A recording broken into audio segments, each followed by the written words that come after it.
Welcome to Better Sex, where you get the information and inspiration to create and enjoy your best possible sex life. Join your host, sex therapist Jessa Zimmerman, as she brings you expert guests, helpful tips, knowledge, and strategies to improve your intimate relationships.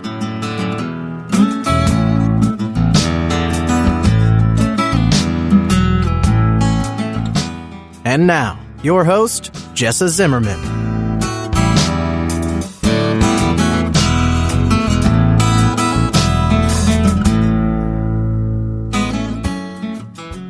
Hey, welcome to the Better Sex Podcast. This is Jessa back for yet another Soapbox episode where I pick a topic, I climb up on my soapbox, and I tell you what I think.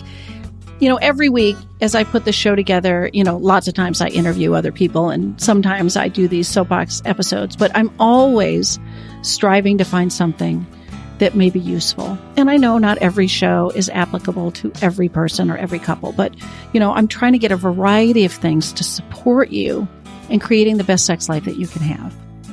And as I do that, I'm also always looking for other ways to be of service, to be helpful, to get the information out to people that may need it. So with that in mind, I want to make sure to let you know right up front that I am doing something brand new for the first time, which is a teaching webinar about managing desire discrepancy. So differences in sexual desire between two partners, which is universal, can be such a stumbling block for people. So I'm going to be doing 3 or 4 different sessions of this teaching webinar totally free, but you will need to sign up for it. So if you're interested in that, please go to bettersexpodcast.com/webinar. And then you can see the different times you can sign up for one. Hopefully that will help you. And it relates to the topic I'm going to talk about today, which is near and dear to my heart because this comes up with probably, I might even say every single client that comes in to see me. It's relevant. This idea that you're broken. Everybody has this question, even though they may not phrase it that way. I think in their heart, when they come into therapy, they are afraid and maybe ashamed that they're broken, that things are happening that should not be happening. Something must be wrong with them. Occasionally they think something must be wrong with my partner. And then frequently are thinking, what does this mean about my relationship? Should I not have ever gotten together with this person? Or, are we doomed? Like we can't make this work and we can't stay together. This underlying fear and guilt and shame that people have that something is really fundamentally wrong. As opposed to the truth, which is you are not broken. What you are going through makes sense. It's human. It's natural. It's normal to react the ways that you are reacting. And it has you stuck. We want to change those potentially, but it doesn't mean you're broken. And if you can wrap your head around that and accept that these are common struggles, all of this makes sense, it's explainable, then maybe you can start to talk about it and maybe you can start to change it with your partner. So today is all about all the various kinds of things, including desire discrepancy, that can throw a wrench in your sex life and make it really difficult. And it's almost like so many things can go wrong. It's like, how does it ever go right? I start to think that sometimes. Super common to struggle. And you are not broken.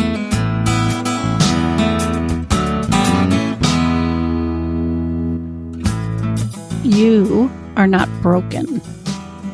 That comes up in almost every therapy session that I have, or at least with every set of clients that I have. I think the most common question I get, even if it's not quite phrased like that, is, am I broken?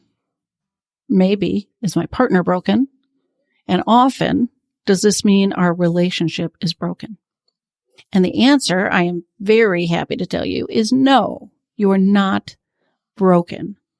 Just because you guys struggle with sex, just because something is going on, that sex has become difficult or stressful or absent, you're not broken. Whatever's happening makes sense. As you do the exploration, it ends up being like, of course, this is what we're experiencing. No one is broken. People have told me how big an impact it is when they finally embrace that or integrate that thought. Sometimes it's as instantaneous as when I say it, but mostly they have to accept the fact, wow, I'm not broken. People have this profound fear and even shame that can be alleviated if they can understand that what's happening makes sense. Your struggles make sense. Okay. So I'm going to talk today a little bit about all the kinds of things that can be going on that explain why we struggle so much with sex. And we do. So many people struggle. It's almost inevitable that if you're with somebody for a long time, a lifetime together, potentially, you're going to have some trouble. Too many things happen that can get in the way. As I start to list these out, it's almost like, how does anybody ever have sex? There are so many complicating factors that have impacts. Sex is so tied to our own sense of self, to the state of our relationship, and it's in the context of our whole life. And there are so many wrenches in the works or things stuck in the spokes. I don't know what the metaphor is, right? But there's so many things that can happen that can disrupt it. It's like, of course we struggle. And I don't think it helps that people don't generally talk about their sexual issues with other people. So you're suffering alone, thinking, oh, everybody else is having sex. Nobody else is having any trouble. My friends all seem to have a great sex life, or certainly if you watch TV, it seems like everybody's fine. We don't realize how pervasive these problems are. As a sex therapist, I have come to see how pervasive they are because I talk to people all day long, 5 days a week, about their sexual struggles. My practice is full, as is every other sex therapist that I know, because these problems are so, so common. So my very heartfelt message to you is that you are not broken. And it does not mean that you are in the wrong relationship or that your relationship is doomed. Your struggles make sense, and there's hopefully something you can do about them. So I want to talk a little bit about some of the things that go on that explain your problems and maybe alleviate your sense of burden and guilt and shame about being at fault or broken. So the first thing is, it's very, very common to struggle with sexual desire. Okay, we have this cultural idea, or what we see in the media, that everybody's got this libido, the sex drive. Of course we want sex. It's natural. It should be, we shouldn't have to think about it. It shouldn't be work. But that's not the way it is. Certainly not the way it is forever or always. You may have periods in your life where you feel that, and maybe part of the reason you think you're broken is you used to feel that and now it's different. But sexual desire is complex. It's not that easy. Okay. And we don't have, our natural sense of interest in sex fluctuates over a lifetime. It's impacted by all kinds of things, stresses and health and relationship issues and age. And I did a whole other episode about this. I can't remember the number right now, but I'll link it in the show notes, about the phenomenon that I call reactive sex drive. So there's sort of two different ways of experiencing drive. One I call proactive, which means you're spontaneously interested and you think about sex and you get aroused or horny or, it's on your mind and you'd like to make it happen. That's what we think of as sex drive. But it's also totally valid and very common to not feel any or much spontaneous interest. Sex is not on our mind. We're not getting spontaneously horny or aroused. But if we get going, if things are right, if we get the time we need, the stimulation we need, we start to respond, we're getting into it. Now I'd like sex. That's desire that has to be elicited. It has to react to something. You have to start. So a lot of people that believe they struggle with sex drive are just feeling reactive sex drive, and they haven't accommodated that. So nothing is broken with that. That's a perfectly valid way of having sexual desire. So you'll have to listen to the other episode or read, I'll put links, books, things like that about how to navigate that. But fundamentally, nothing is broken. You just have to adapt. Another thing that people start to feel like something must be wrong is when they have what we call desire discrepancy. And again, I did another episode about this. I'll put the links in the show notes. But every relationship has desire discrepancy. There's always somebody that wants more sex than the other person. Always, at least over time. Nothing is broken with that. There is no amount of sexual desire that is correct, that is healthy. There's nothing about too high. There's nothing about too low. You just have different levels. And again, some of that may be explained by the reactive desire. So your sex drive may not be as much lower as you think it is because it's just reactive and you have to elicit it. But there's no value judgment about this. You just have to navigate that difference together with your partner. Again, that's what that whole other episode was about, was dealing with it. But I just want you to get the message. You're not broken when you want two different amounts of sex, or you want, frequency, conversation, stuff like that. There's a way to navigate that, but nothing is wrong. Then we've got issues of, sort of sexual performance and dysfunction, right? Our sexual functioning, whether we get an erection, whether we get lubricated, whether we have an orgasm, whether we ejaculate, whether we have pain, physical manifestations, I guess, of sexual struggles. And while you might tend to think you're broken if that's going on, I really think that's the wrong language. Something isn't working for you physically the way you wish it were. Some of that can be medically treated and resolve, so then you get better in that sense. Some of it you may have to adapt to. There can be changes in functioning that are going to be, if not lifelong, at least long term. You're still not broken. Okay. So I get that it sucks. This isn't the way you want it to be, but you are not fundamentally broken, and there's still a way to have sex with your partner that can be fulfilling for both of you. You may have to have a sort of a broader concept of what that is and a sort of a more playful or creative approach to what you can do with the parts that you have that are working, but it doesn't mean you're doomed. It doesn't mean you're with the wrong person and you are not broken. There's still a way to have a really thriving sex life. Another thing that can totally affect sex is loss and grief. So if you think about it, there's certain things we experience that we're grieving or that are lost, or have changed, that relate very directly to sex.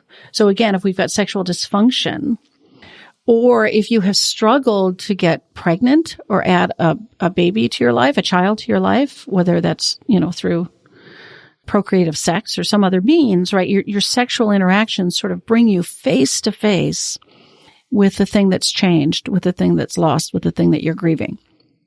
So, of course, that would make it potentially difficult to show up and engage in sex, because when you do that, you're confronting this sense of loss, right? Other losses like bereavement or disconnection from your partner or traumas that we've had or, whatever else we might be grieving maybe aren't directly related to sex, but it's not putting us in a sexual space, right? We've got grieving work to do, and that can throw a real damper on our interest in sex. So that makes sense, right? That's just one more factor that makes it difficult to engage sexually. Then you've got relationship issues, because of course you can't take sex out of the context of the rest of your relationship. So given how difficult relationships are and how we have tension and conflict about things, disagreements or power struggles or whatever else you might be experiencing, the role changes that we have over the course of our lifetime together, as we become parents, as we go to work, as we stop working, right? There are so many things that make our relationships strained, where we have to show up and grow, hopefully, or where we get stuck. Like, of course, that affects sex. Why would your sex life be fine if the rest of your relationship isn't rolling along, right? We go through phases where we can just coast and roll and everything's great. But then we go through phases where there are real challenges and we have to communicate and collaborate and grow. And sex, a fall off in your sex life or struggles in your sex life is a symptom of that. And if you think about a lifetime relationship with somebody and how much struggle there can be in that, how much personal work there can be, it's like, of course, your sex life would take a toll. You're not broken. That makes sense.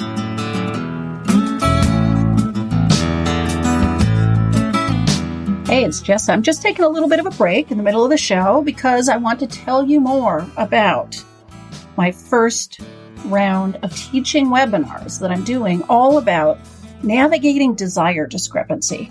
So this is almost universal in the clients that I work with. They're struggling with the fact that one of them wants more sex than the other. And of course, the reality is that that is always true, and you don't always have to struggle with it, but it's really, really common. So I'm hosting a webinar. It is totally free to go over the 4 mistakes people make that get them stuck in these dynamics that are so problematic. I would love to have you join me. All you have to do is go to bettersexpodcast.com/webinar. You can get signed up. Again, totally free. Got a couple different choices of times. I hope you'll join me for that.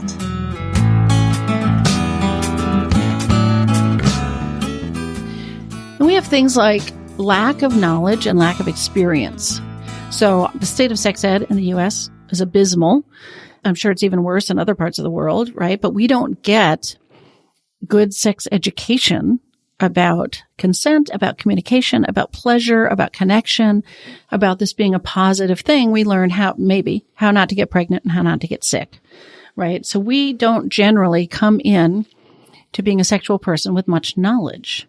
And maybe we think we got our knowledge from porn, but that is not sex ed. That's not really even sex. That's entertainment. It's fantasy. It's something different. So we're not going to learn about healthy sexual relationships from pornography. And then if you haven't had a lot of sexual experience, which is one way you can learn about sex, although you can only learn from the experiences that you have, that can, if you don't have experience in advocating for yourself, knowing what you want, knowing what pleases you, knowing how to talk to a partner about that, and then you don't have the education to even know what you don't know, that can have a huge impact on your sex life. You're going to want to get some education about that through some good books, and you're going to want to open up the lines of communication so the two of you can explore and experiment together. But again, this doesn't mean you're broken. This may mean you feel intimidated, but that you can overcome. Another huge obstacle to a thriving, healthy sex life is shame and what I might call sex negativity as opposed to sex positivity, which is believing or having been taught, and you have integrated the idea that sex is somehow dirty or shameful or bad or scary, whatever it is, that this has become not a joyful, empowered topic, but something to be avoided, something to feel bad about, something to be hesitant about. Those belief systems can throw a huge cloud and shadow over our sex life. And again, you are not broken. You have been given these things. This was packed into your baggage, really, from somewhere, right? So you're not broken. You just need to unpack that. Then we've got things like aging. I mean, as we get older, things change. Sexual functioning often changes, not always, but often. It gets more difficult to get aroused, which would be erect for somebody with a penis, lubricated with somebody with a vagina. It can be more difficult to reach an orgasm. It can be difficult to move, we don't have the same flexibility. We might have joint pain. We've got mobility issues. We've got stamina issues. Other kinds of illnesses or conditions may develop over time that impact our sexual functioning. The stimulation that we need to get aroused and orgasmic goes up, like we're less sensitive to stimulation, so we need more. Like all of these kinds of changes can happen. Hormonal changes, of course, happen as we get older and can have a real impact on our sexual functioning. And if we are attached to the idea that normal is what we were when we were 25, and we must be broken now, and it must mean we can't have sex or we don't get this anymore. I mean, all that sort of self-talk we get is not helpful. Aging, of course, happens way better than the alternative, and we have to adapt. Doesn't mean we're broken. Doesn't mean we're deprived. We may have to grieve. Here's another thing about loss and grieving, right? We may have to grieve the changes, because anytime we have change, there can be a loss with that. So we may need to make some room to let go of what it used to be and accept the new normal, but nothing is broken. But of course, this throws a wrench in the works. This is one more thing that makes sex, it just doesn't go easily over the course of our lifetime. How about kids? Any of you got children? You know how much what a joy, right? And what an impact they have on our life, and especially on our intimate relationship.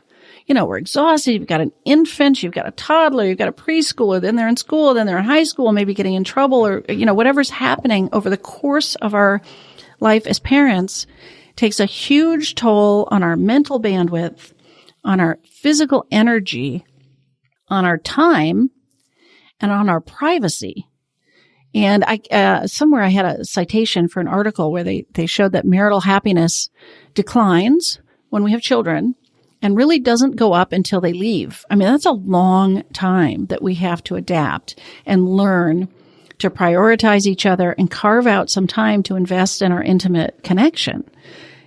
And that, we're talking 18 plus years here, right? Of course, we struggle with sex over this period. There are so many changes in the way we need to interact in our relationship around that. Also, in addition to just sort of the time, energy, privacy parts that get limited. So, of course, it's a struggle. This is a really big time that people end up in therapy trying to make this better. Good for you if you do that too. How about illness, disability, surgeries, medical issues that happen in the course of our lifetime? Of course, those have an impact. Sometimes directly on our sexual functioning or our sexual parts, sometimes just a broader sense of our health and well-being. But as we face some of these things, it changes our level of desire. It changes the way we relate to our bodies. And even if some of our medical stuff has been chosen, and it's not just the result of injury or some scary illness, there's still an adjustment to make to the new body that we have. So all the kinds of medical experiences and conditions that we might face over a lifetime, of course, impact our sex life. Lots of people have body image issues, right? We are not raised in a culture that is body positive, that is supportive of people of all kinds of sizes and shapes. So the messages that we get, and this is everybody, although I would say probably more for people that identify as women, but really for everybody, there's a lot of pressure on how we look and how we feel about ourselves that directly impacts our ability to feel comfortable being sexual with someone. It's one thing when we can be dressed out in public and we still struggle, but to take our clothes off and interact with somebody, it's a huge thing if you don't feel good about who you are in your skin. Because if you're really going to have a thriving sex life, of course, you've got to let go and relax and not be self-conscious. Somebody I interviewed said you can't have an orgasm if you're holding in your stomach. So body image issues are so prevalent and make such a big impact on our ability to enjoy sex. The last thing I'll just identify is trauma. Trauma is so, I guess I'll say common, pervasive. We've got trauma of all kinds, from car accidents to war, service in the military or something. But then sexual trauma is way too common. Whether it was childhood sexual abuse or something happened, or a rape or assault as an adult, or, the gamut of things that people experience have lasting impact. And some of it, again, is directly related to sex, if it's been sexual trauma or abuse. And others of it just sort of hangs this shadow of, maybe PTSD, but not even clinical, just sort of this impact of us having trauma responses to things. All of this makes interacting sexually a challenge, potentially, something to really work through. So I've gone through, a list of like 10, 12 different things here that are common, that happen to almost everybody over time, that seriously impact our sex life. Of course, doesn't it make sense? Like if any of this is going, and I'm sure this is not even a complete list, there's more things I could come up with. Of course, these things affect our sex life. Of course, you're struggling. It makes sense. Why wouldn't you be struggling? And then when you're dealing with two of you that have had these different things going on and different reactions to them, and then the dynamic you get caught in as there's a struggle, it makes sense. You're struggling for reasons that make sense, and you can take those apart. You can identify those. You can create some grace around this. You can forgive some of it. You can talk and share about the impacts of this and how you wish it were different. And most importantly, you can get on the same page together in trying to solve it and trying to work together to create a sex life that really works for both of you, that accommodates whatever you've had to adjust to, right? You fix or improve or change the things you can, and then you have to accept what you can't. And then what do you put together with the pieces that you have? And again, there may be some grieving around some of the pieces you don't have. That's okay. But it doesn't mean you're broken. It doesn't mean you have to give up on sex. That would be my fundamental message to you that I hope you take away.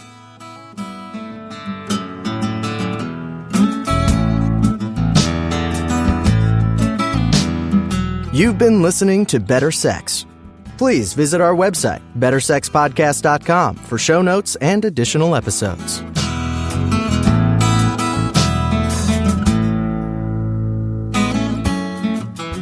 And that's a wrap for today. I really hope you enjoyed the episode. If you are enjoying the podcast, if some of this material resonates with you and you would like to make a difference and make sure that this keeps coming out in the world once a week, ongoing, there are a couple things you could do to show your appreciation. The first would be to go to iTunes and rate and review the show. That really helps us be found by new listeners when you review the show on iTunes. You can find a link at bettersexpodcast.com/iTunes. The other thing I want to invite you to consider is becoming a Patreon. For a small monthly pledge, you get some benefits. So for $2 a month, you get advance access to every single episode. For $5 a month, you get a chapter of my upcoming new book. And for $10 a month, I host quarterly get-to-know-you and question-and-answer chats over the web, and you get invited to that. I would love to have your membership in that, become part of the Better Sex family. You can find a link at bettersexpodcast.com/Patreon, which is Patreon. Again, thanks for listening. I'm glad you're here. Feel free to comment, ask questions, get in touch. I'd love to hear from listeners. Thanks.